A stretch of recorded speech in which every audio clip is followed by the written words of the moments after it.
কয়েকজন আসামি ছিল এই মামলায়, গ্যাস মামলা 21 আগস্টের। তা আপনি আজকে এই রায়ে আপনার মতামত প্রকাশ করেন।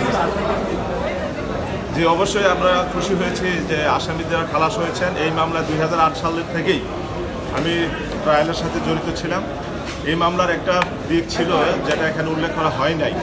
মুফতি হান্নানের জবানবন্দিতে উল্লেখ করা আছে সুস্পষ্টভাবে, তাকে রাজসাক্ষী বানানোর প্রলোভন দেখিয়ে প্রথম স্বীকারোক্তিটা আদায় করা হয়েছে। যেখানে রাজসাক্ষীর প্রলোভন দেখিয়ে স্বীকারোক্তি আদায় করা হয়, সেই স্বীকারোক্তির কোনো আইনগত বৈধতা থাকে না। আর আমি এই মামলা পরিচালনা করতে গিয়ে আমাকে 2015 সালে এই কাহারাকন্দের নির্দেশে আমাকে গ্রেপ্তার করা হয়েছে এবং আমি দীর্ঘদিন এই মামলা পরিচালনা করার অপরাধে কারাবরণ করেছিলাম।